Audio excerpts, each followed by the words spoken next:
Hi అండి. ఈరోజు నేనొచ్చేసి తోటకూర వేపుడు ఎలా వేస్తానో చూపిస్తానండి. ముందుగా నేనొచ్చేసి ఒక కట్ట తోటకూర అనేది తీసుకున్నాననమాట. మంచిగా లేతగా ఉన్న కూర అనేది తీసుకోండి. ముదిరిపోతే అంత టేస్టీగా అనిపించదనమాట. తర్వాత ఈ విధంగా కట్ చేసుకుని, వాష్ చేసుకుని పక్కన పెట్టుకోవాలన్నమాట. ఇప్పుడు స్టవ్ వెలిగించుకుని ఒక కడాయి అనేది పెట్టుకుని అందులో ఈ కడిగిన తోటకూర అనేది వేసుకోవాలన్నమాట.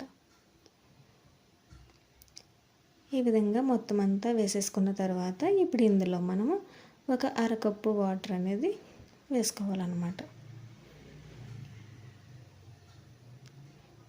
ఇలా వేసుకున్న తర్వాత చిన్న మంట మీద ఉడికించుకోవాలన్నమాట. మనకి దగ్గరికి అయ్యేటంత వరకు ఉడికించుకోవాలి. ఇలా మాడిపోకుండా మధ్య మధ్యలో కలుపుతూ ఉండండి.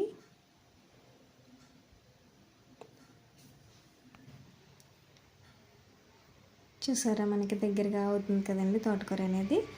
మనకి ఎలా ఉడికిందో ఎలా తెలుస్తుంది అంటే, మనకి కాడలు కూడా కోసుకున్నాం కదండి, ఆ కాడని ఇలాగా గరిటెతో ఇలా నొక్కి పెట్టి చూస్తే మనకి ఈజీగా కట్ అవుతుంది అనమాట. అప్పుడు మనకి ఉడికిపోయిందని అర్థం అనమాట. ఇప్పుడు స్టవ్ ఆఫ్ చేసేసుకుని బాగా చల్లారనివ్వాలన్నమాట ఈ తోటకూర అనేది. ఇది కంప్లీట్గా చల్లారిపోయింది కదండి. ఇప్పుడు నేను చూపిస్తున్న విధంగా ఇలా వాటర్ అనేది పిండేసుకోవాలన్నమాట.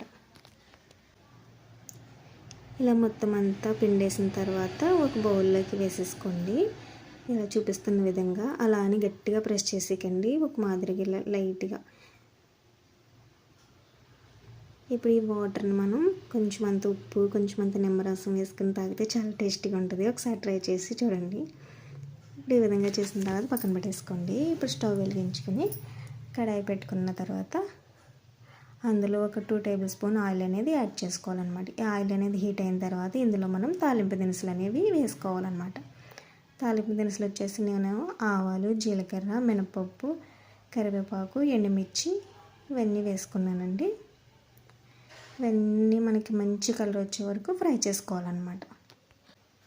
చూసారా, మంచి కలర్ వచ్చింది కదండి. ఇప్పుడు ఇందులో మనం ఉడికించి పక్కన పెట్టుకున్న తోటకూర కూడా యాడ్ చేసేసుకోవాలి.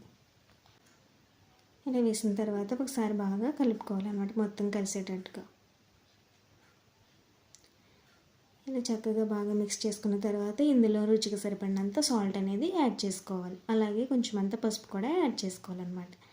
ఇలా వేసిన తర్వాత చక్కగా ఒకసారి బాగా మిక్స్ చేసుకోండి. ఈ విధంగా ఇవన్నీ వేసి ఇలా బాగా కలుపుకొని ఒక 2 మినిట్స్ పాటు ఫ్రై చేసుకోవాలన్నమాట. అంతే, ఎంతో టేస్టీ అయిన తోటకూర ఫ్రై చాలా ఈజీగా చేసేసాను కదండి. మీరు కూడా ట్రై చేసి ఎలా ఉందో కామెంట్లో చెప్పడం మాత్రం మర్చిపోవద్దు. సరేనా అండి, బాయ్ బాయ్.